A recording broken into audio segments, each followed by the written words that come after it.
faire depuis longtemps parce que ce soir je vais vous partager mes meilleurs conseils d'organisation et, je vais vous présenter mon bullet journal pour 2025, le fruit d'années et d'années de tentatives à la base très désastreuses et de mieux en mieux pour arriver à un bullet journal qui, moi, me correspond à 100%.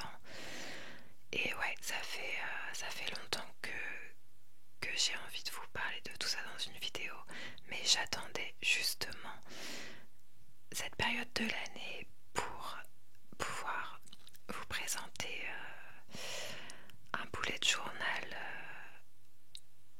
vierge, parce que j'ai également avec moi mon bullet journal justement minimaliste de l'année 2024.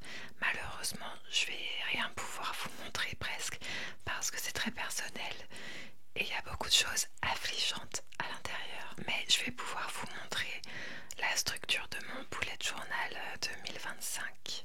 Donc, dans la vidéo, il y aura des conseils d'organisation, donc comment gérer son temps. Et le bullet journal, du coup, c'est on va dire c'est l'outil de notation de cette organisation. On s'y réfère pour se rappeler ce qu'on était censé faire. Et ça sert également à regarder qu'est-ce qu'on a fait la semaine dernière, le mois dernier, l'année dernière. Donc voilà, il y a qu'est-ce qu'on fait de son temps, qu'est-ce qu'on décide de faire de son temps, est-ce qu'on arrive à s'y tenir et la façon de le noter, quoi. Et du coup, je pense que beaucoup d'entre vous savez déjà ce qu'est un bullet journal, Bugeaud pour les intimes. Donc bullet journal, ça veut dire journal, donc cahier, journal, ouais, cahier, journal intime, carnet.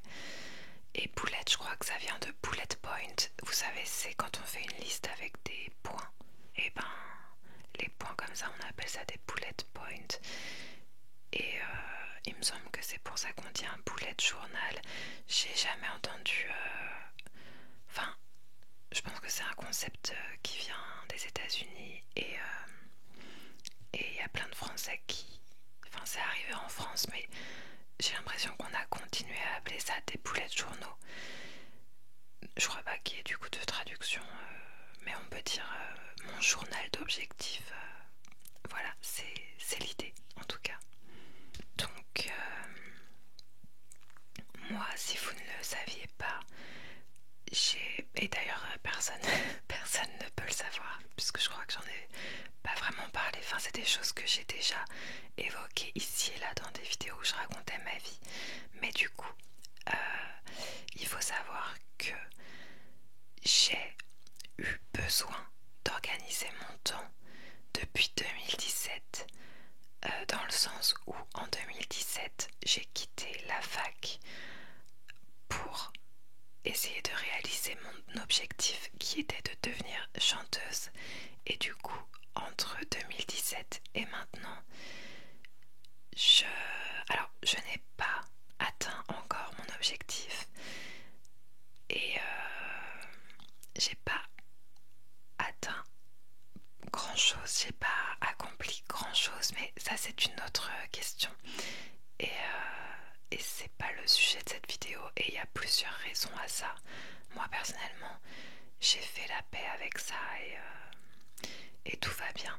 Toujours est-il que depuis 2017, alors il y a eu des périodes comme cette année qui vient de s'écouler où j'avais rien, enfin rien. Moi je me sens toujours très occupée et je le suis, mais où j'avais pas de travail, hein, tout simplement.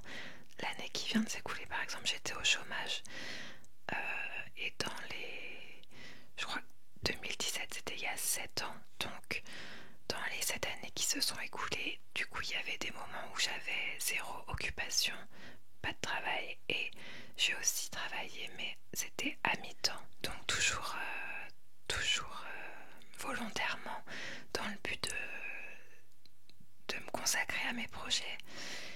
Et donc ça fait un petit moment que j'expérimente le fait d'avoir du temps libre et que je suis confrontée à ces problématiques de comment organiser mon temps. Et c'est une vaste question, les amis, honnêtement. Donc voilà, cette vie. Et du coup, j'ai fait toutes les erreurs possibles et imaginables. Si au jour d'aujourd'hui, j'ai pas avancé énormément dans ma vie, comme je le disais, il y a plusieurs raisons à ça. Mais une des grandes raisons, c'est justement les difficultés que j'ai rencontrées pour m'organiser. J'ai vraiment eu beaucoup de mal à trouver ce qui me correspondait et j'ai fait toutes les erreurs possibles au début et c'est pour ça que je me sens légitime de vous en parler. Je vais vous lister les grandes erreurs que j'ai faites et comment par la suite j'ai compris ce qui était mieux pour moi. Donc cette vidéo, je pense qu'elle peut servir, elle peut être intéressante. Alors surtout pour les gens, on va dire qui sont entrepreneurs dans le sens large du terme. Voilà, si vous avez devant vous une année sabbatique ou si vous êtes à mi-temps ou même si vous essayez de mener de front quelque chose à plein temps et que vous avez un projet qui vous tient à cœur à mener sur le côté, ben là vous êtes un peu dans l'obligation de réfléchir à comment organiser votre temps libre, que prioriser, comment faire pour avancer vers ce que vous voulez mettre en place. Et après, il y a les personnes qui sont plus sur une route toute tracée, on va dire, en tout cas dont l'emploi du temps est pas une question parce que vous n'avez pas le choix, que vous soyez étudiant ou dans un job à plein temps salarié, vous avez un emploi du temps qui vous est imposé et du coup vous avez dû remarquer que vous avez peu de temps libre, mais pourquoi pas avoir un bullet journal qui se rapporte plus au lifestyle. Vos objectifs, ça peut être boire 2 litres d'eau par jour, manger plus de fruits et légumes et dans les grands objectifs de l'année, ça peut être voyager dans 3 pays au cours de l'année. Enfin voilà. En fait, chaque personne peut avoir une utilité au fait d'avoir un bullet journal. Mais c'est vrai que les grandes questions d'organisation et tout ça, c'est vraiment une problématique auxquelles les gens qui entreprennent, on n'a pas le choix que de se poser la question et c'est vraiment un point central de est-ce qu'on va réussir à faire ce qu'on veut faire ou pas. Et donc, même si aujourd'hui moi je vais vous expliquer les erreurs que j'ai faites et les leçons que j'en ai tirées pour arriver aujourd'hui à mon système idéal d'organisation, évidemment, j'espère que ça pourra vous faire gagner un tout petit peu de temps, mais je suis quand même assez consciente qu'il y a des choses, si on me les avait dit quand j'avais 20 ans, ben j'aurais quand même fait les mêmes erreurs parce que c'est pas pareil d'entendre un conseil comme ça et de vivre les choses et de constater par soi-même. Bref, et puis surtout le système idéal il va être différent pour chacun parce que moi j'ai trouvé le système qui correspond à moi, à mon mode de fonctionnement et évidemment on est tous différents donc c'est pas des... Je ne vous conseille pas d'appliquer. Vous pourrez, si vous avez envie, copier mon bullet journal. Si vous n'avez pas d'idée, si c'est la première fois que vous tentez d'avoir un bullet journal, faut bien commencer quelque part. Et vous pourrez copier si vous voulez le mien, mais évidemment, l'idée c'est d'apprendre de ses erreurs et de trouver les techniques les meilleures pour soi-même, et donc ce sera différent pour chacun. Donc je ne vais pas vous les montrer parce qu'on en aurait pour la nuit, et en plus c'est catastrophique. Tous les premiers bullet journaux que j'ai faits, je les ai abandonnés en cours de route en fait, et je vais vous expliquer pourquoi. Et en plus, tout ce qui se trouve à l'intérieur est terriblement gênant.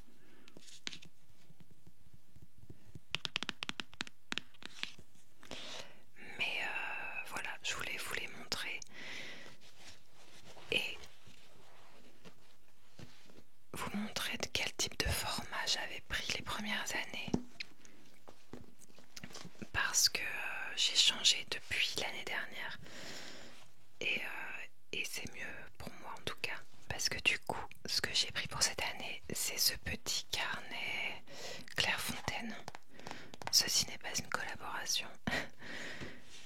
Et par exemple, voilà, c'est pas, il n'y a pas une différence frappante finalement, mais quand même, si quand même, parce que en plus c'est beaucoup plus fin. Vous glissez ça dans n'importe quel sac, même dans une grande poche. Et l'année dernière, j'avais le plus petit bullet journal de tous les temps. C'était bien. Voilà. Alors si vous voulez vraiment copier ce que je vais faire cette année et que vous voulez le retrouver, c'est le cover book. On va enlever ça. Et ensuite, je vais vous raconter toutes les grosses erreurs d'organisation que j'ai faites.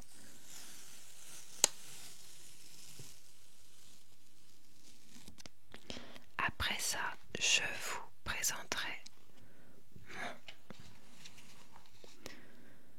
Ah non, après ça, je vous expliquerai qu'est-ce que j'avais fait dans mon bullet journal 2024, qui est la version la plus minimaliste à laquelle je suis arrivée. Et après, je vous présenterai donc mon bullet journal 2025 avec quelques améliorations par rapport à la version 2024 et également quelques ajouts. Donc cette année, il sera moins minimaliste, mais c'est volontaire de ma part.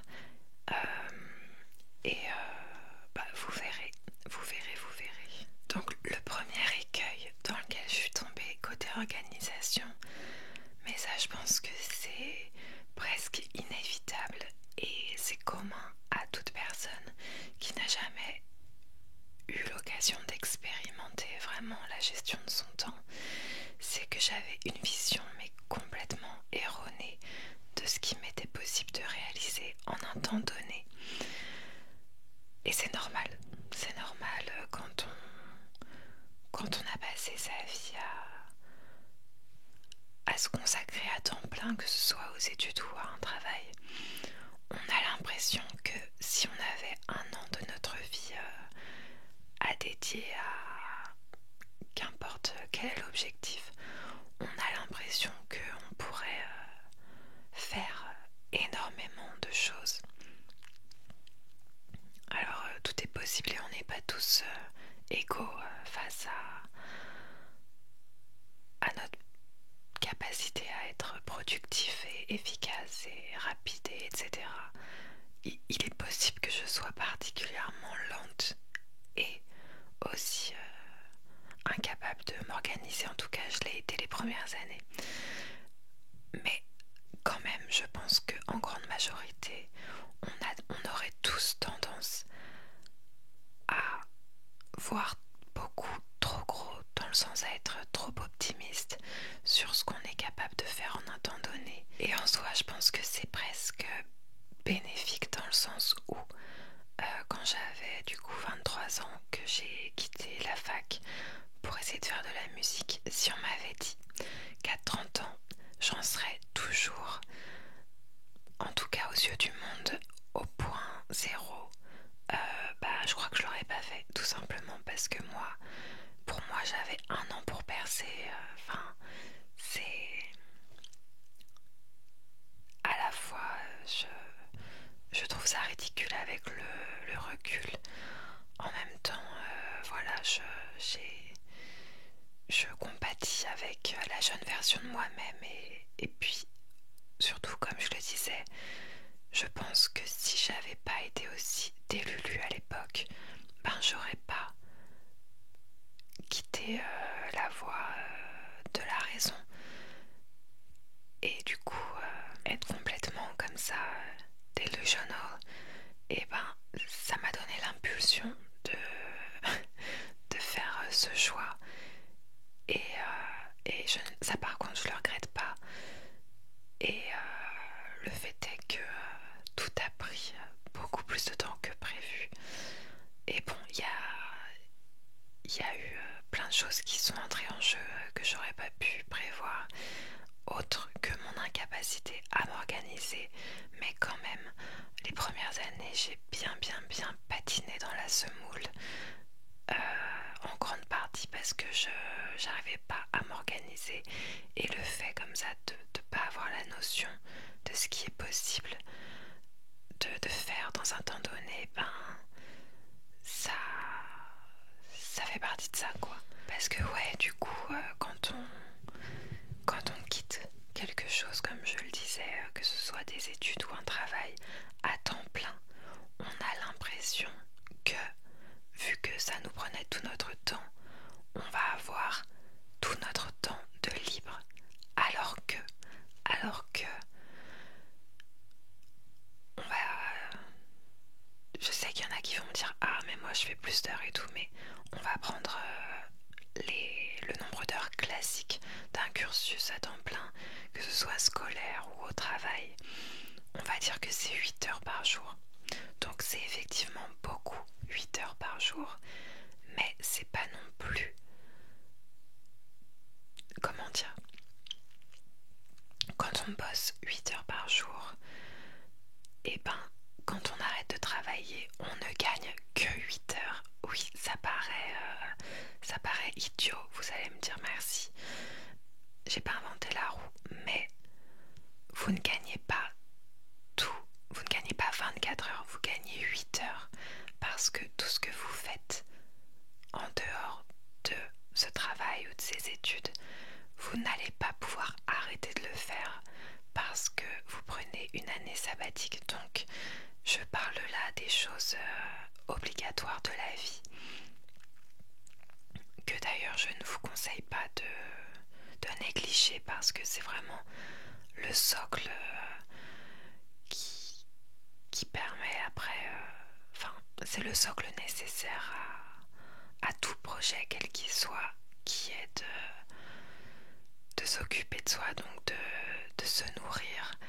Donc ça prend en compte le fait de faire des courses et de se faire à manger, le fait de garder un environnement propre, ranger, faire le ménage, dormir la nuit. Et des fois pour les insomniaques c'est pas facile. On perd beaucoup de temps quand on est insomniaque, parce que par exemple on va dire que à 20 h on arrête de travailler parce que c'est le moment de se détendre, parce que c'est important de se détendre. On peut pas se mettre des to-do jusqu'à minuit et espérer comme par magie s'endormir à minuit 15, vous voyez. Donc en soi c'est plutôt une bonne chose de se dire à 20 h j'arrête tout pour me détendre, dans l'espoir de m'endormir à une heure raisonnable.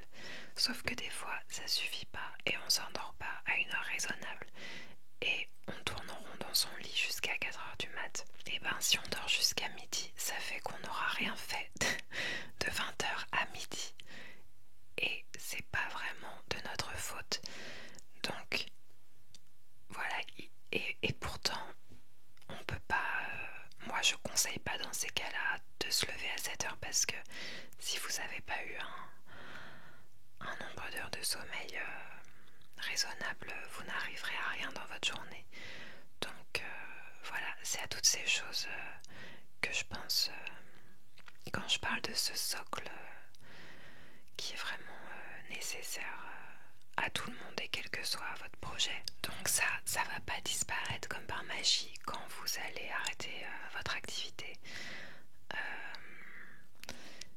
Et du coup, ouais, faut bien garder en tête que vous n'allez pas avoir toute votre journée de libre, mais bien 8 heures supplémentaires. Ou alors, si vous passez à mi-temps, si vous passez de temps plein à mi-temps, ça va être que 4 heures. Et en plus de ça, il y a toujours le temps de trajet. Donc en fait, c'est finalement assez peu d'heures. Enfin voilà, tout est relatif. 8 heures, c'est pas mal d'heures. Mais voilà, ça reste que 8 heures. Et en 8 heures, on peut faire un certain nombre de choses, mais pas une infinité non plus. Et en plus, imaginons que à l'époque où vous travailliez, vous mangiez un sandwich ou au restaurant le midi. Et ben, si vous vous retrouvez à passer vos journées chez vous, vous allez vous faire à manger. Donc, ça prend plus de temps que d'acheter un sandwich. Après, ça fait de la vaisselle à laver. Et aussi, c'est tout bête, mais le fait de passer toute votre journée chez vous, si ça devient votre lieu de travail, et ben, ça fait aussi... ça, quand on passe la journée chez soi, et ben, on passe un peu la journée à salir et à mettre le bazar. Donc ça fait du temps de ménage en plus. Donc ça peut vite venir grignoter les fameuses 8 heures qu'on a gagnées. Et après, il faut décider de ce qu'on fait de ces 8 heures. Et moi, j'ai passé des heures justement à me pencher sur ces questions d'organisation. Donc pendant qu'on réfléchit à comment s'organiser, ben, on n'est pas en train d'avancer concrètement, même si c'est nécessaire, sur le projet. Donc, bref, je dis pas ça pour décourager qui que ce soit. Et de toute façon, si vous êtes hyper motivé, vous devez vous dire que je raconte n'importe quoi et que c'est moi qui suis une incapable. Il y a peut-être un petit peu de ça, mais je vous jure qu'il y a aussi du vrai dans ce que je vous dis. Et c'est pas pour décourager qui que ce soit, mais par contre, si justement vous avez essayé ces derniers temps d'accomplir quelque chose et que vous galérez, j'ai envie de vous dire, c'est normal. C'est vraiment normal de galérer au début quand on se retrouve avec du temps en plus. Et un projet, c'est vraiment pas évident de trouver la bonne façon de s'organiser. C'est vraiment, voilà, c'est pas facile, mais avec le temps, on trouve des méthodes de plus en plus efficaces.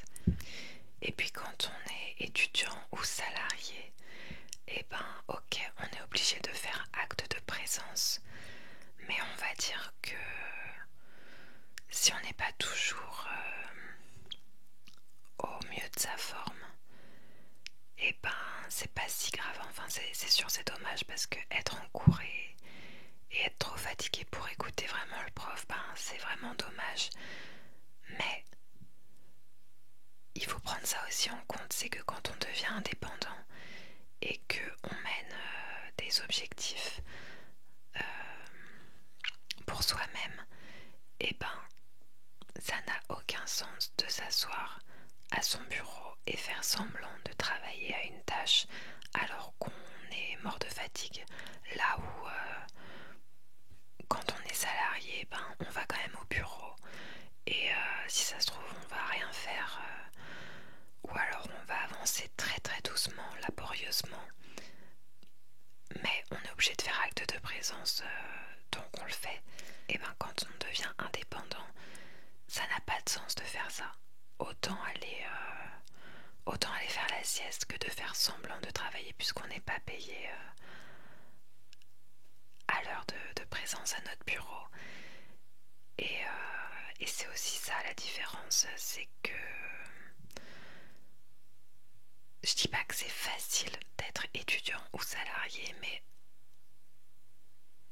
même quand on n'est pas très efficace, si on est assez en forme pour être là,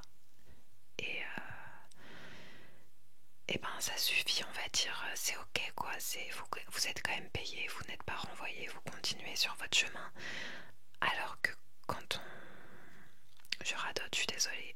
Quand quand on travaille pour soi-même, ça n'a pas d'intérêt. Donc du coup, on se retrouve avec, allez, 8 heures, 8 heures par jour si on a quitté un temps plein.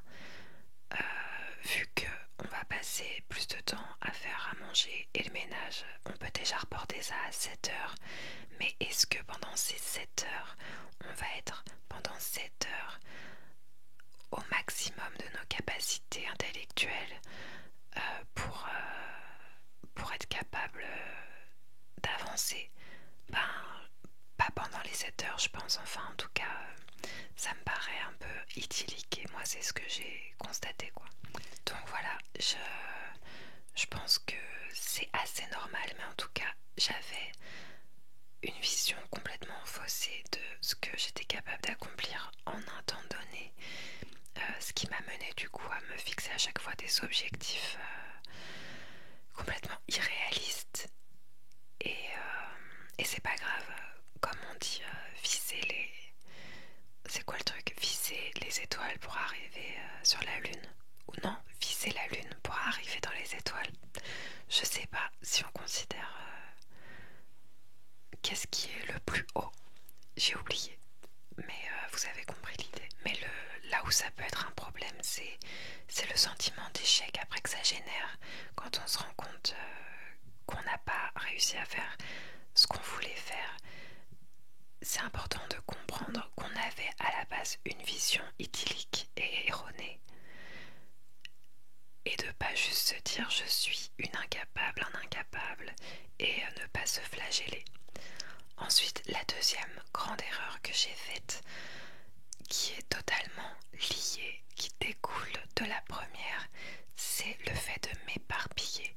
Mais ça, c'est vraiment un problème que j'ai. Enfin, alors il y a s'éparpiller et s'éparpiller.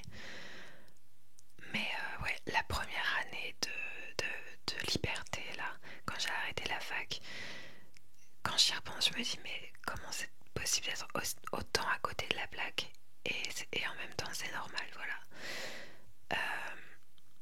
Du coup, n'ayant aucune notion de ce qui était faisable en un temps donné et étant beaucoup trop optimiste et complètement à côté de la plaque, j'avais pour projet de mener de front 2 grands projets et je pensais que je pouvais développer à la fois une carrière de chanteuse et à la fois une carrière de traductrice freelance. Alors les deux sont pas incompatibles, hein. Quelqu'un qui serait déjà traductrice freelance peut faire de la musique à côté et vice versa, mais avoir l'idée de développer en partant d'un point zéro, et quand je dis zéro, c'est que je savais ni vraiment bien chanter, ni j'étais bilingue, donc déjà les compétences de base je les avais pas, et après ces deux projets entrepreneuriales de grande envergure qui demanderaient chacun toute l'attention d'une personne, donc c'était complètement fou de vouloir mener les deux de front. Alors pourquoi? Vous allez peut-être vous demander pourquoi j'avais cette drôle d'idée. En fait, la musique, ça a toujours été mon choix de cœur et ce que je voulais vraiment faire. Mais c'est vrai que je venais de quitter la route sérieuse, on va dire, des études, et j'étais à ce moment-là en LEA. Et j'aimais bien d'ailleurs, je vous parlerai un jour de mon très chaotique parcours d'études supérieures, puisque du coup j'avais 23 ans, mais n'allez pas croire que j'étais en master, j'étais en L1, parce que moi j'ai fait que des L1 dans ma vie. J'ai eu beaucoup de mal à trouver ma voie, et en même temps c'est normal puisque je voulais être chanteuse et qu'il n'y a pas vraiment d'école pour ça, mais je m'obstinais à vouloir faire des études. Et bref, du coup mes dernières études c'était des études de langue, et malgré que c'était toujours pas ce qui était fait pour moi, c'était quand même, on va dire, le moins pire de ce que j'ai expérimenté. Et je me disais à ce moment-là que si j'arrivais pas à devenir chanteuse, mon métier, mon plan B, c'était traductrice. J'aimais beaucoup les cours de traduction, et la réflexion que j'ai eue et qui m'a aidé d'ailleurs à sauter le pas de quitter de pas faire d'études, c'est que j'ai réalisé que si je faisais un métier sérieux en lien avec les études que je faisais, ce serait traductrice, et que on peut être les traducteurs en général, parce que j'aurais voulu traduire des romans. J'ai pas précisé parce que c'est vrai on peut être traducteur de plein de choses.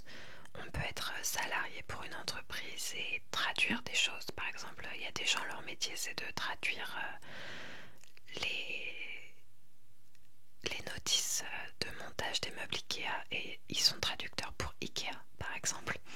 Mais donc moi évidemment c'est pas ça que je voulais faire. Moi j'avais choisi comme métier plan B traductrice de romans. Donc ça se fait plutôt en freelance, et donc j'en étais venue à la conclusion que à quoi bon faire des études. Alors j'avais conscience que j'étais pas encore parfaitement bilingue, mais je considérais que j'allais pouvoir m'améliorer de mon côté, et ça je suis toujours très d'accord avec moi-même, parce qu'il y avait aussi pas mal de matières qui ne servaient à rien, en tout cas dans l'optique de faire ce métier dans la LEA. Et surtout, le diplôme ne sert à rien quand on est freelance, à part peut-être pour décrocher le premier contrat, parce que en gros, ce qui est dur, ça va être de décrocher une première traduction. Mais une fois qu'on a un pied dedans, et si on fait un bon travail, ben après, voilà, plus personne te demande ton diplôme. Donc bref, ça a été en tout cas c'est ce qui m'a permis d'arrêter la fac sans avoir l'impression de trop me jeter dans le vide, parce que j'avais cette histoire de traductrice freelance qui tenait plus ou moins debout, et qui a aidé aussi à convaincre mes parents que c'était pas trop de la folie. Voilà, j'avais pas juste inventé ça pour convaincre mes parents, je m'étais un peu auto-convaincue de cette histoire. Et du coup, quand je me suis retrouvée à avoir tout mon temps libre, je m'étais mis en tête de à la fois travailler sur ma carrière de traductrice. J'allais dire traductrice bilingue, oui, il vaut mieux être bilingue pour être traductrice. Mais donc, je voulais à la fois travailler mon business de traductrice, alors que j'étais pas encore bilingue, et à la fois essayer de devenir chanteuse. Donc c'était pas mal, hein, franchement. Vu que la traduction, c'était un chemin difficile, et ben c'était un peu idiot de voir ça comme un plan B, parce qu'à la limite, si j'ai besoin de travailler pour survivre, à un moment donné, ben j'irai faire un métier pour lequel il n'y a pas besoin de diplôme, et comme tout le monde, j'irai faire un travail alimentaire pour survivre. Mais vu que mon rêve c'était de devenir chanteuse, j'aurais dû directement mettre tous mes efforts là-dessus, plutôt que d'aller vers quelque chose qui me faisait pas autant rêver, mais qui était quand même très difficile, parce que devenir traductrice, c'est pas la voie de la facilité non plus, quoi. Mais ça prouve aussi qu'à l'époque, je croyais pas en mon rêve, vraiment. Bref, voilà, le fait d'avoir une vision complètement erronée de ce qui était possible, ça a fait aussi que non seulement je me mettais des objectifs inatteignables, mais je m'éparpillais dans tous les sens. Et après, ce qui rentre dans le fait de s'éparpiller, c'est pas forcément le fait de mener plusieurs grands projets qui n'ont rien à voir de front. Ça peut être aussi s'éparpiller dans un même projet, mais tourner autour du pot. Et par exemple, je suis vraiment la reine pour ça. Pour ceux qui ont regardé ma vidéo où je raconte ma vie à l'époque du collège, j'ai monté avec ma soeur et une amie un groupe de pop rock quand on était ado. Et ben figurez-vous que quand on a décidé d'apprendre la guitare, moi j'étais celle qui voulait faire du solfège et, commencer par apprendre la lettre à Élise note à note, alors que ma soeur me disait mais n'importe quoi, pourquoi tu veux perdre ton temps à faire ça, on va directement apprendre à faire des accords rock puisqu'on veut faire un groupe de rock. Et elle avait raison, franchement c'est un truc qui m'est resté, souvent je repense à ça et je trouve que ça illustre bien mon perfectionnisme. J'aime bien commencer les choses du début, les faire correctement et en fait c'est pas du tout efficace. Des fois il faut savoir aller droit au but et plus on réalise le peu de temps qu'on a sur Terre et le peu de choses qu'on peut accomplir dans ce temps donné, plus on apprend à aller à l'essentiel. La troisième grosse erreur que j'ai faite côté organisation, c'est de m'obstiner pendant des années à essayer de suivre des plannings. Je me faisais des plannings heure par heure, fallait voir les plannings, ça partait d'une bonne intention évidemment. Et du coup, vu que je me fixais des objectifs inatteignables, à chaque fois je me décevais et au lieu de comprendre qu'il fallait revoir mes objectifs et finalement être plus indulgente avec moi-même, je faisais tout le contraire. Plus j'étais déçue de moi-même, plus je me disais oh j'ai encore perdu du temps, du coup demain il faut que je sois la personne la plus efficace du monde pour rattraper tout ce temps perdu. Et je me faisais des plannings, c'était vraiment la Star Academy. C'était, alors déjà du coup il y avait une heure où il fallait que je me lève et après j'allais me mettre 8h, 9h piano, 9h, 10h chant, 10h, 11h études de l'industrie musicale. Je me laissais à peine une demi-heure pour manger. C'était n'importe quoi, c'était tout bonnement n'importe quoi. Enfin, en tout cas ça l'était pour moi. Je trouve ça drôle avec le recul, tellement ça ne me correspond pas. Peut-être que vous êtes très différent de moi et que ça vous conviendrait. En tout cas, déjà, faut savoir que je me mets même plus de réveil et pour autant je me considère pas comme fainéante. J'ai jamais été aussi efficace qu'en ce moment et pourtant je mets plus de réveil. Pourquoi? Parce que comme je vous ai expliqué, moi j'ai des gros problèmes d'insomnie et je suis quelqu'un, mais je pense que c'est le cas de la plupart des gens, mais je suis incapable de fonctionner si j'ai pas eu mes heures de sommeil.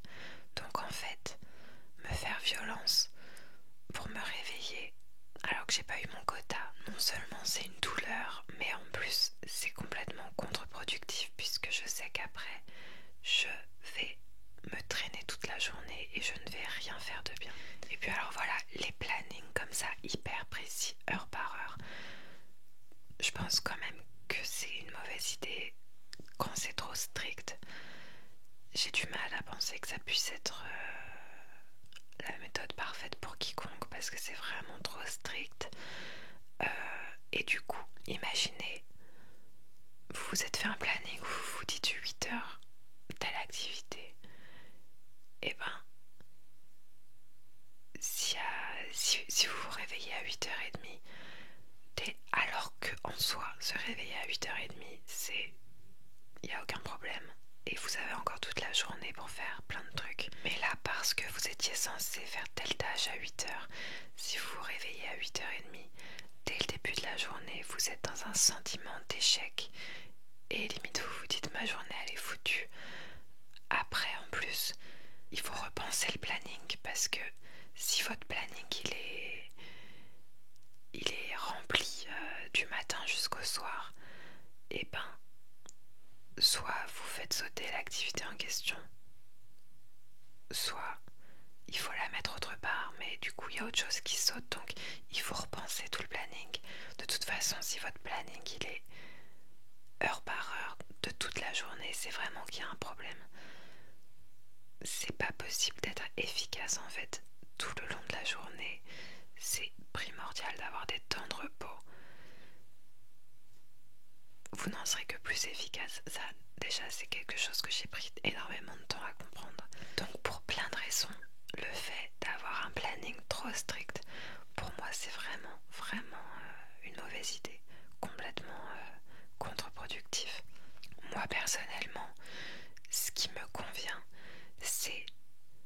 Donc déjà d'avoir quand même une idée des choses que j'ai à accomplir dans les jours qui arrivent.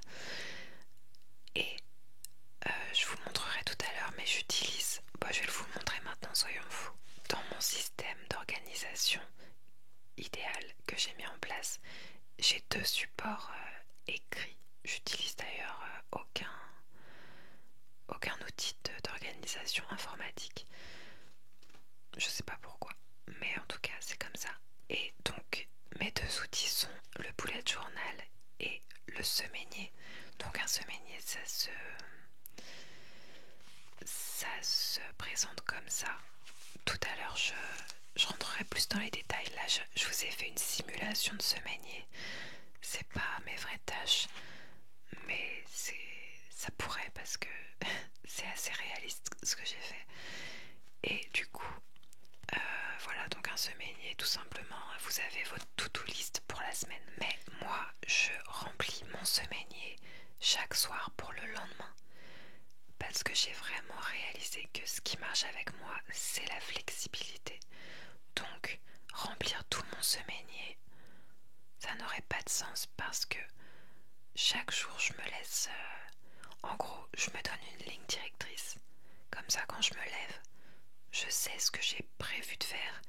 Mais après, si je fais autre chose, si je fais pas exactement ce qui était prévu, ce n'est pas grave.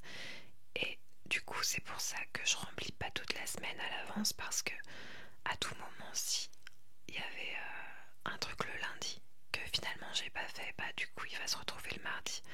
Donc je préfère vraiment fonctionner au jour le jour, ou plutôt la veille pour le lendemain. Et du coup, pourquoi je vous parlais de ça? Parce que moi, du coup, plus du tout de planning, mais par contre, une to-do list pour le lendemain.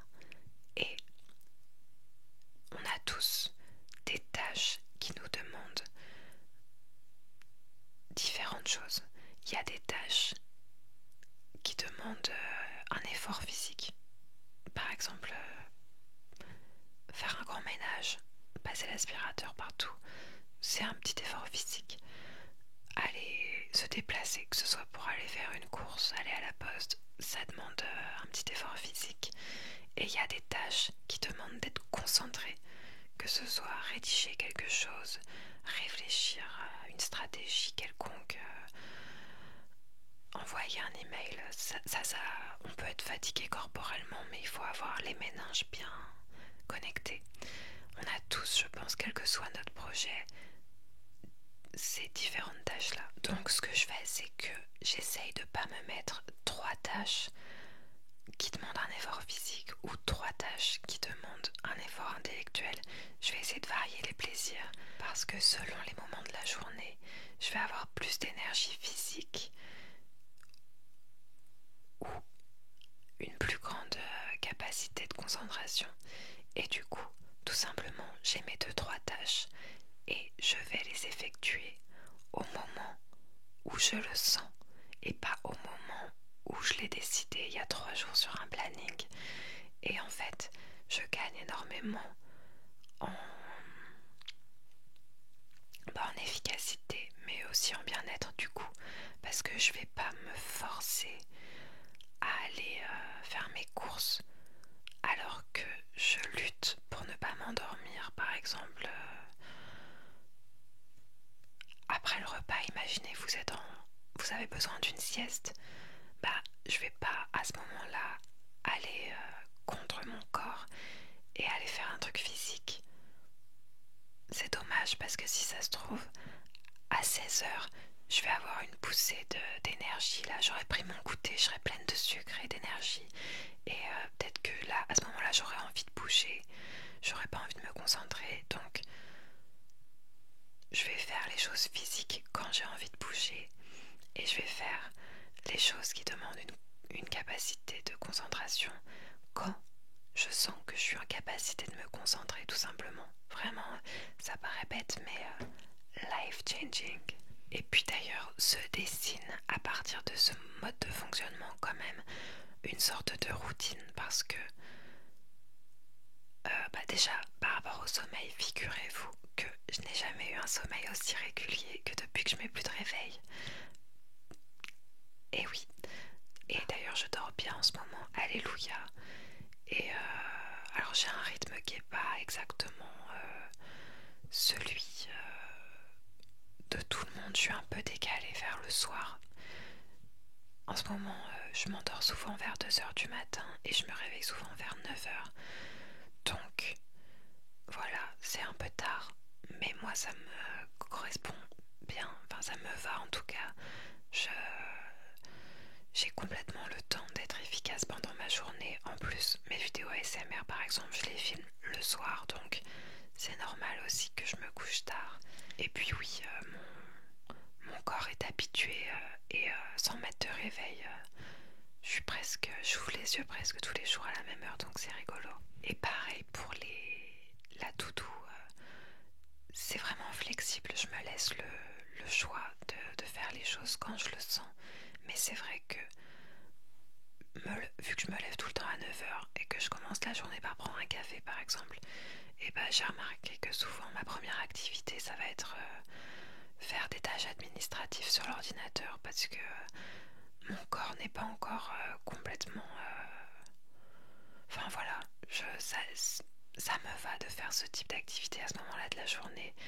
J'ai le cerveau assez réveillé par le café pour commencer à faire quelque chose, mais j'aime bien rester encore un peu dans mon canapé avant d'aller sauter partout. Et du coup, voilà, des routines se dessinent finalement